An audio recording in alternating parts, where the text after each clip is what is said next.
All right, thank you for meeting. We're at standards 6, 7, and 8, starting with assessment, moving into planning for instruction and instructional strategies.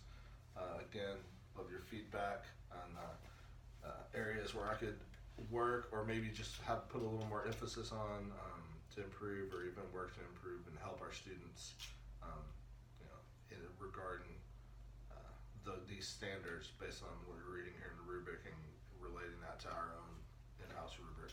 Yeah, no, I mean, I think assessment, I think you're doing a great job. You have a variety of assessments entered into our grade book at school. Those assessments are clear. You're entering them weekly, so kids are getting consistent feedback, and they're developmentally appropriate depending on whether it's middle school or high school. The only advice I'll give, which it's not that you're not doing it, but just always remember, fair isn't always equal in terms of assessing students. So you're going to have kids that are certainly at a completely different level in terms of their athletic ability, and so you're probably going to assess them a little bit differently than someone with limited athletic ability. So in terms of assessment, you're hitting all the marks. Your variety of assessments, measuring student growth, and monitoring student progress effectively. 7, planning for instruction. Atlas is our big tool in terms of documenting your units of inquiry and lesson plans.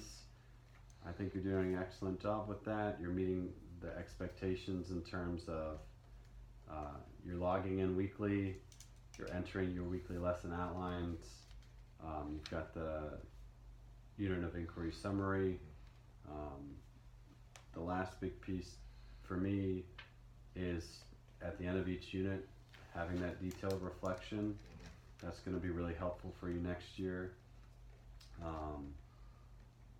I know we've also talked about trying to incorporate some technology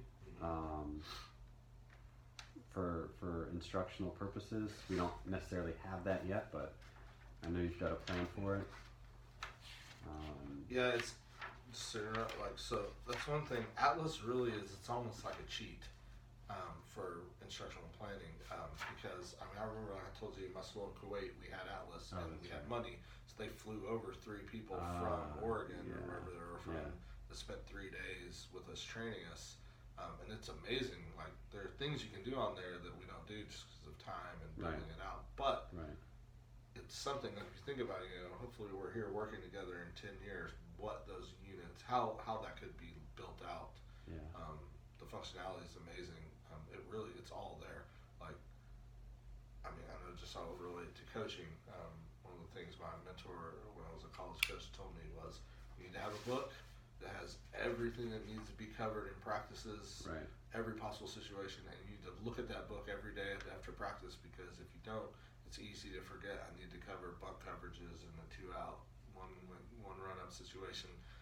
It's easy to not. So you need to have something holding you accountable to, am I covering everything I need to do? Am I planning for every possible situation? One of the things that's great about Atlas is it's all in there.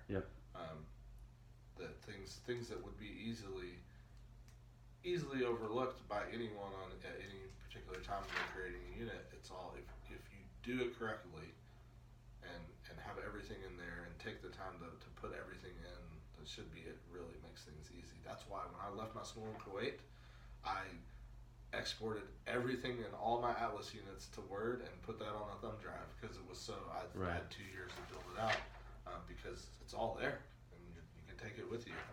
But like I said, every year you can make it better. It's kind of a convenient one-stop planning shop if you use it. That just makes things easier, especially as a young teacher or inexperienced teacher. Wow, essential questions, and enduring understandings. These are 2 totally different things, and how, and I can upload, the fact that you can upload your assessments, and if your hard drive crashes, well, they're in Atlas. I think especially the longer a teacher is here, the better the Atlas becomes, and like you said, it's all there. And I know you've talked about continuing to tweak and change what's been there so that the units make more sense depending upon the seasons.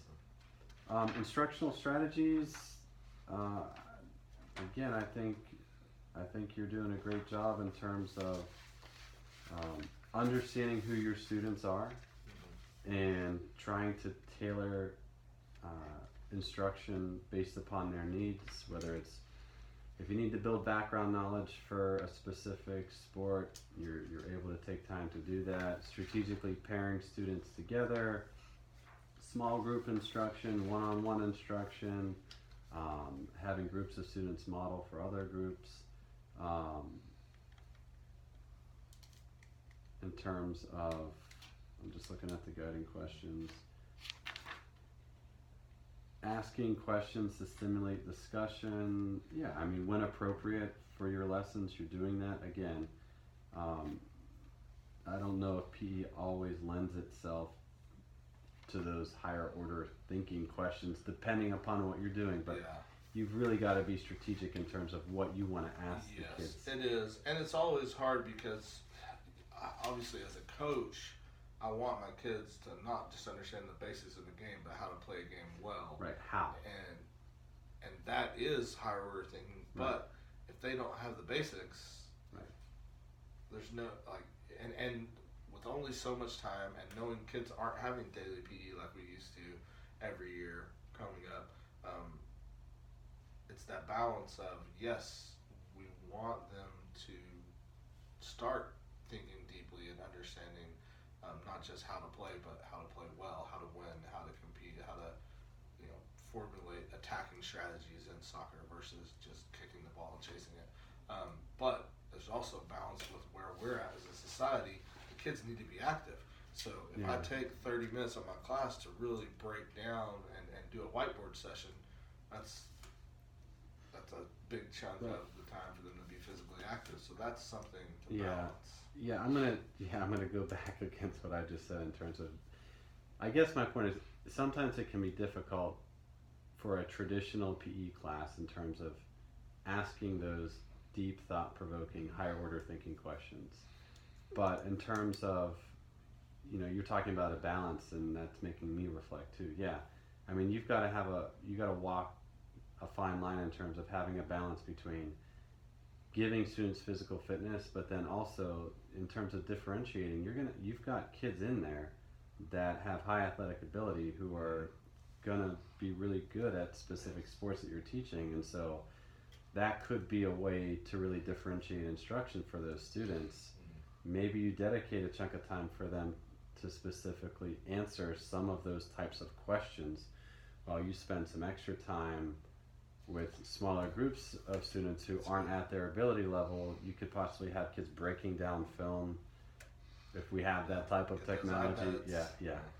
So that's good. Yeah, and the last thing I'll just say about this real quick is, again, I don't know, just trying to figure out a way for us to figure out how can we apply PSYOP in PE. Yeah, language objectives. Yeah. It's something I've already thought about and have some ideas. But yeah, because it fits in. It's just a matter of, like you said, taking the time to plan and get those on there, which we're all as a school working on.